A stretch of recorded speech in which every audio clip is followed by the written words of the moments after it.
Hey there, and a very warm welcome to you. Today we are going to dive deep into one of the most powerful and personal prayers you'll ever come across, the supplication of the Prophet Musa, or Moses. Just imagine for a second that you've been asked to do something that feels completely impossible. What's your first move? For Musa, who was facing a mission that was just beyond daunting, his very first step was this prayer. And what's amazing is that it's like a timeless blueprint for how any of us can get ready to face our own monumental challenges. Now really think about it. When you're up against something that just feels totally overwhelming, what's your go-to? For Musa, his task was to go and confront the most powerful and feared tyrant of his time, the Pharaoh. And his first move?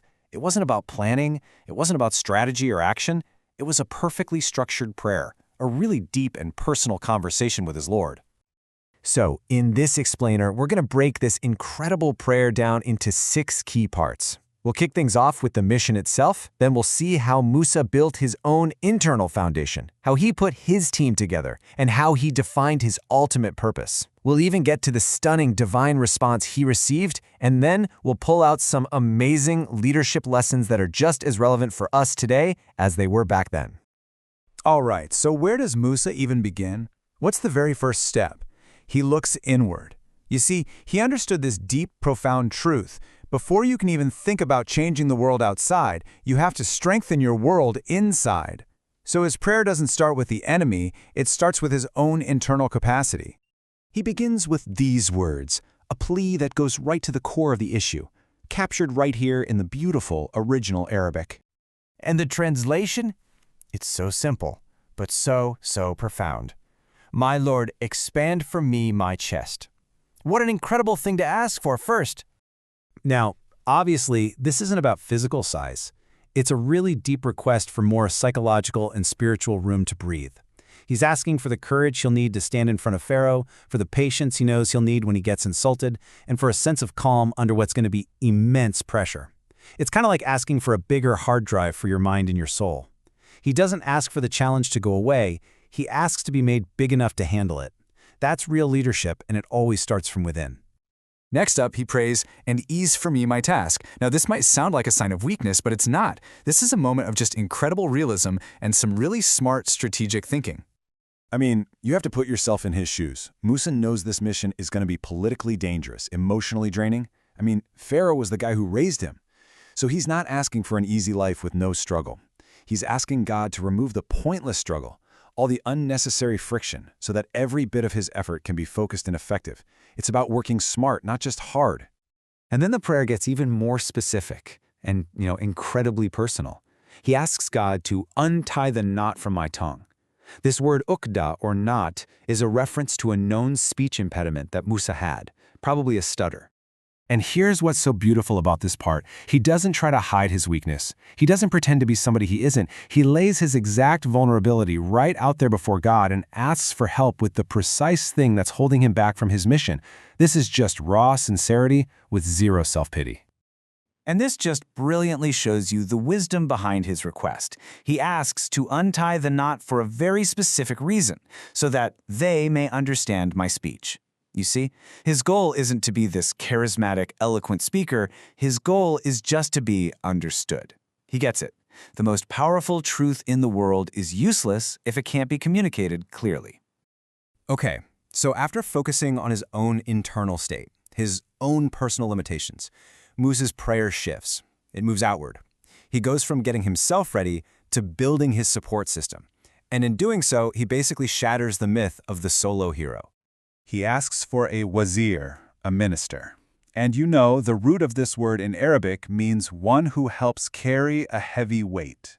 Right from the start, Musa understands this fundamental leadership truth. You never carry great missions alone. And he's got someone very specific in mind, his own brother, Harun, or Aaron.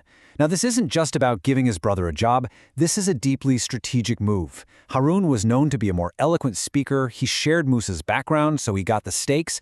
And most importantly, he was loyal. It was just a wise, practical choice for a partner. This next line is so powerful. Increase through him my strength. But the literal Arabic is even more vivid. It says, tighten my back with him. What a physical metaphor for support. It's a clear admission that he needs someone to lean on, someone to share the burden with, so he doesn't just collapse under the weight of it all. And notice this, he asks for Harun to share his task. He's not asking for an assistant or, some subordinate. He is asking for a true partner in this responsibility.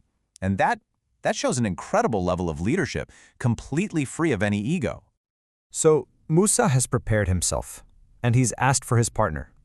But for what? What's the end game? What's the real purpose? Well, the next part of the prayer reveals the ultimate motivation, the true north of this whole terrifying mission. So the ultimate goal, it's not about gaining political power or winning some military victory or even leaving a personal legacy. The reason for all of this struggle, for this team, for this whole confrontation, boils down to this: that we may exalt you much and remember you much. The entire purpose of this massive public mission is rooted in the private and communal remembrance of God. He finishes his prayer with this beautiful statement of absolute trust. Indeed, you are of us ever seeing. It's just a profound act of surrender. He's pretty much saying, look, you know us, you know our limits, you know what this mission is going to cost, and we place our trust completely and totally in you. So after a prayer that is this perfectly structured, this humble, and this strategic, what was the response? I mean, he laid out his needs with such precision and sincerity. And now comes the divine endorsement. And the answer comes back without a moment's hesitation. Allah said, "You have been granted your request, O Moses." The immediacy of it is just stunning. There's no negotiation, no delay, no, we'll see, just a direct and total acceptance. Every single one of his strategic requests was approved. An expanded chest for internal strength, check. An eased task to focus his efforts, check. Clarity of speech to be understood, check. And a partner in the mission to share the burden, check.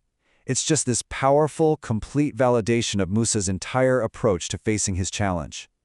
So what does this ancient prayer really mean for us, right here, right now? Well, it's not just a story. It's a practical, timeless blueprint for action.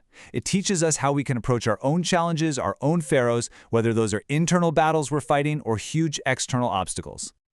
And this prayer really leaves us with a final question to think about. What is the one thing you need to ask for to face your mission? This supplication teaches us to ask for inner capacity long before we ask for outer success. It teaches us to seek clarity before we seek charisma, and to value support before we go looking for the spotlight. It's a profound reminder that we aren't just sent into difficulty. We are first given the tools to build ourselves for the journey ahead.